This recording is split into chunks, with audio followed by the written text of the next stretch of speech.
am Ashimiko Simachika, together with Angel May M. Sabrina, Leslyn Mates Galera, Raven Long, Jude Benitez.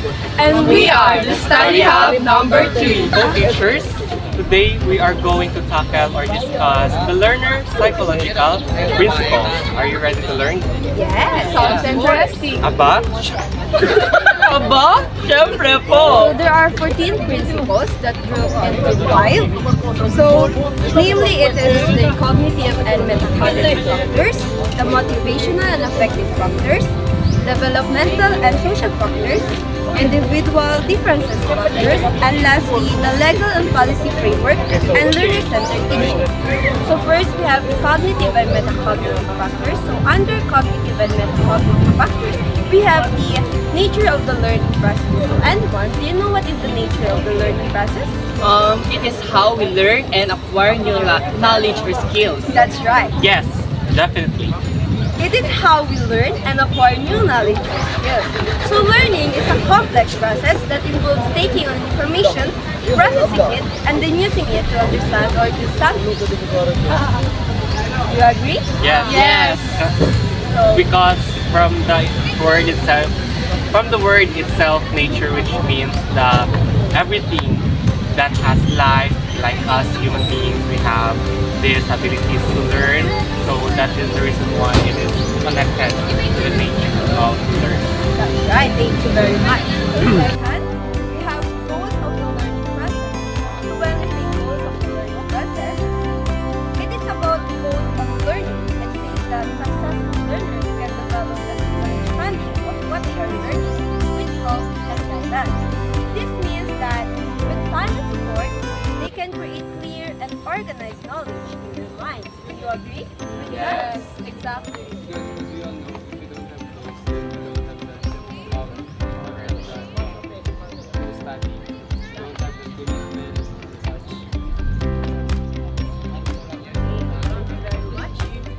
Third, we have the construction of knowledge. It is about how someone learns and understands new information.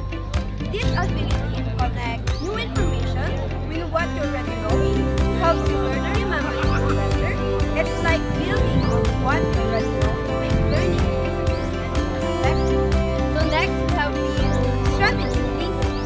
So when we say strategy thinking, it is means being able to come up with different ways to solve problems and reach goals. Do you know what do you know to experience problems in life Definitely. and how you cope? We have different strategies of just like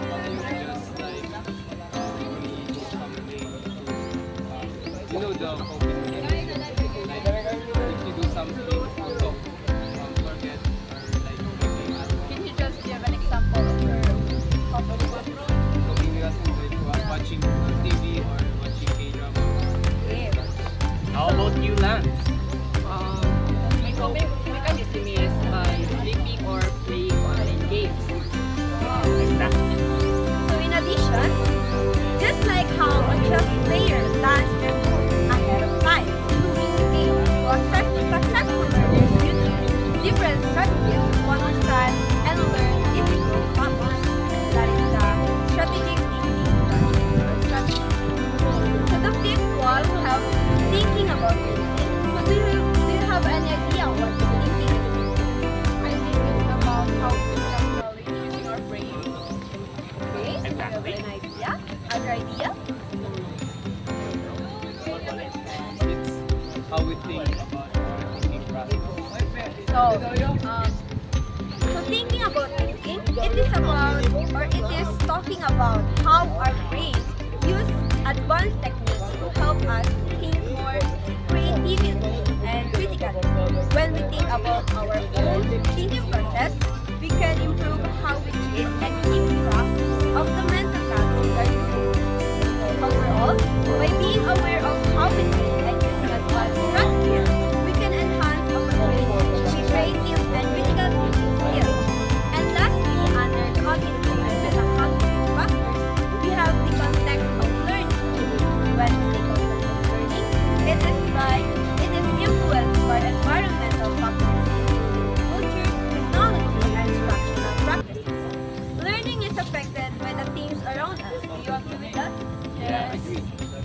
Like our culture, the technology we use, and how we are taught. So these factors can all play a role in how well we learn and understand new information. The way we are taught, such as through hands-on activities or lectures, can also impact how well we learn and retain information. So that is all for my discussion. So for today, we are moving to our next topic, which is the motivational and affective factors. And we will discuss by Angel Mixer. So for the next discussion, I'll be discussing the motivational and affective factors. So first, let us discuss what is motivational and emotional influences on learning. So co-teachers, we all know that motivational activities are very essential in our learning pedagogy, right? Yes. Yes. Exactly. So, the rich internal world of thoughts, beliefs, goals, and expectations for success or failure can enhance or interfere with the learner's quality of thinking and information processing. Students' belief about themselves as learners and the nature of learning have a marked influence on motivation. Motivational and emotional factors also influence both the quality of thinking, information processing, as well as individuals' motivation to learn. So next, positive emotions such as modesty generally enhance motivation and facilitate learning and performance. Mild anxiety performance. So before proceeding, I want to ask my co-teachers what are their personal perspectives about the emotional state of learners. Let me ask first teacher Juliet. So for me, the emotional state of my learner, for example, is if they are having some problems in their house, especially when they are encountering family problems. So therefore, their mental health will align to their self, and it will affect their emotional state, and it causes them to have difficulties in studying and other tasks that we usually do in school. Yes, exactly. The emotional state of the learners can affect their academic success, right? Yes. Yeah. So now, let's talk about the positive emotions, such as curiosity, generally enhance motivation and facilitate learning and performance. Mild anxiety can enhance learning and performance by focusing the learner's attention on a particular task. However, intense negative emotion, example anxiety, panic, rage, insecurity, and related thoughts, like example worrying about competence, ruminating on failure, fearing punishment, ridicule, or stigmatizing levels. Generally, detract from motivation, interfere with learning, and contribute to a low performance. So, do you agree with that, my two teachers? Yes, we are agree, of course. If the student is not very engaged in class, that student will definitely So we can add that to our learning pedagogy, right? We must, as a future educator, must yes, the mental state of our learners, teachers, students. Now let's move on to intrinsic. So, how teachers have idea about our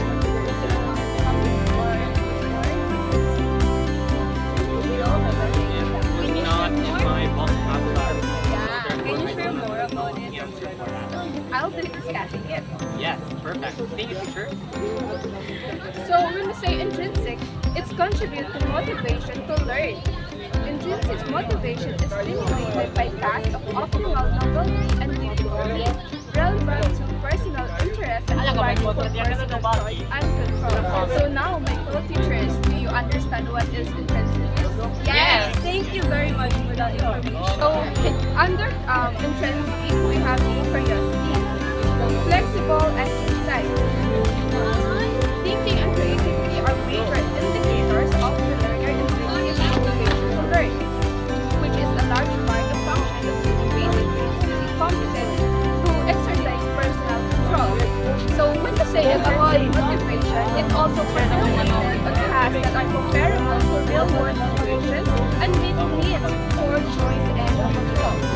Another, educators can encourage and support learners' natural curiosity and motivation to learn by attending to individual differences in learners' perception of optimal novelty and difficulty relevant to personal choice and control. So that's all. So now let's talk about the effects of motivation and effort.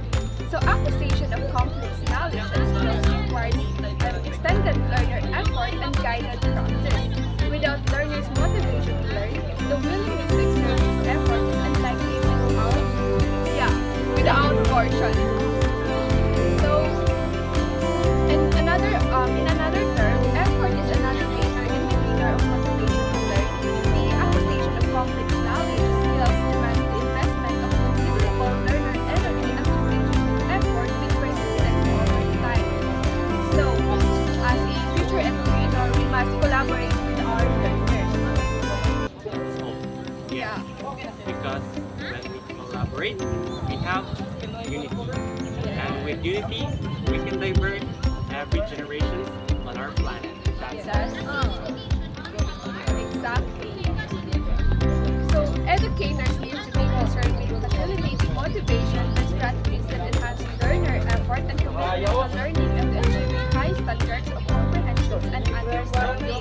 So I have here an effective strategies that you may use in your teaching pedagogy, such as cross-cultural learning activities guided by practice that enhance positive emotions and intrinsic motivation to learn, and methods that increase learner perception that a task is interesting and personally relevant. So that's all for my discussion. I hope you have learned something. Thank you so much, Teacher Angel Maisonina. For today, we'll be discussing the next topic, which is the developmental and social factors, and will be discussed by Teacher Lance Wayne Galera. Now let's discuss about the developmental and social factors. So let's first discuss the developmental or influencing learners. So as learners, as individuals develop, there are different opportunities and constraints for learning. Learning is most effective when differential development with and across physical, intellectual, emotional, and social domains is taken into account. Individuals learn best when material is appropriate to their developmental level and is presented in an enjoyable and interesting way. Individuals learn best when material is appropriate to their development level is presented in an enjoyable and interesting way. So what can you say about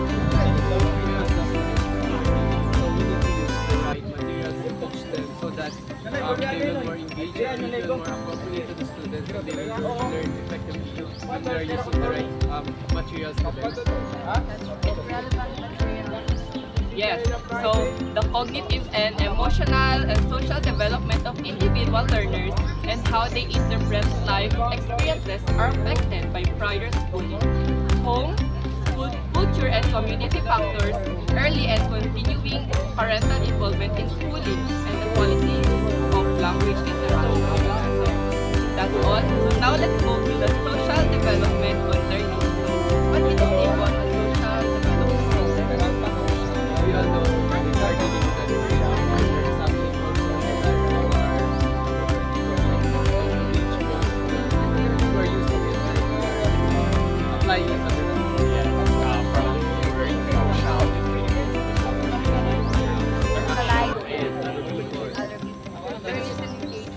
Their interaction. Is that correct, Mr. Lance Dwayne Galera? That's right. Learning is influenced by social interaction, interpersonal relationship, and communication with others. Learning can be enhanced when the learner has an opportunity to interact and collaborate with others on instructional tasks, learning settings that allow for social interaction and that respect diversity, encourage flexible thinking and social competence in interactive and collaborative instructional contexts. Individuals have an opportunity for perspective taking and reflective, cognitive, social and moral development as well as self-esteem.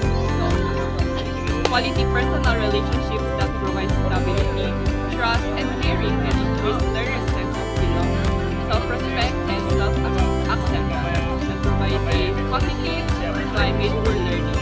So, my discussion. Now let's move to the next discussion.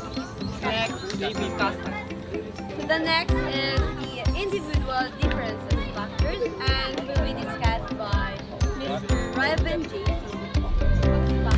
So, everybody knows and I'll be discussing the individual differences, individual differences factors. So, diba, as we all know that everybody has their own capabilities, they have all their strengths, they have understanding or perspective.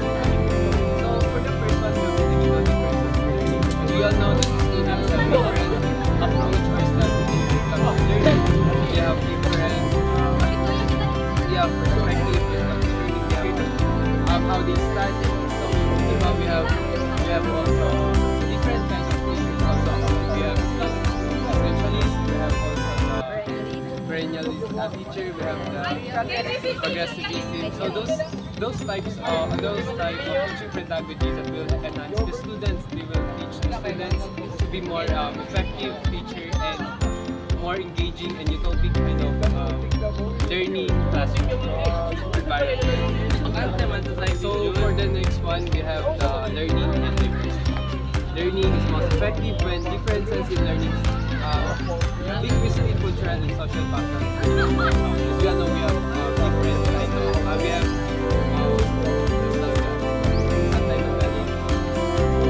different origin and background. So with that, we have this cultural knowledge or experience, and it will shape you as an individual, or it will determine you.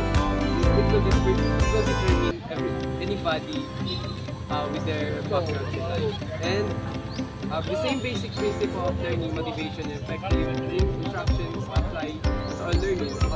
However, language, ethnicity, race, beliefs, and socioeconomic status. So as we all know, way back our elementary days, we have this so-called mother tongue, and with that, we can learn easily. The students will feel more engaged if we are using their mother tongue as our native language as their L1 and language usage in the classroom. So they will learn and they will more effective. They will become more effective learners in the classroom. Yes. And the last one, we have standard tests. So to test the knowledge of the students, we have this so-called assessment and standardized assessment, so that we can learn individual if they have learned something. So we have different kind of assessment, whether we will make a role play to them or we will make paperwork to them to answer, so that we will determine if they learn something about our discussions or topics. So it will help the students to think and to enhance their learning if they have perspective on how they learn something about the topic. So that's all for my individual differences. Thank you so much. And lastly, the last topic that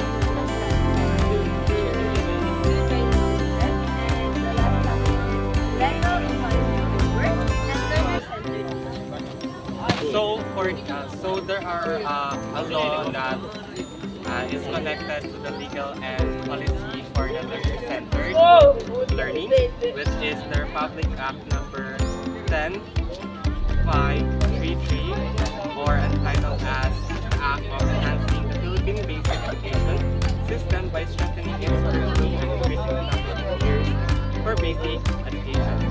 So it is appropriating funds, therefore, and other purpose for the education and other relevant education act of 2013. So it was approved and ipinalabas siya noong 2013 for the education system. It helps the system to regulate and have a better flow on how a learner will learn something inside the classroom. And that is my topic.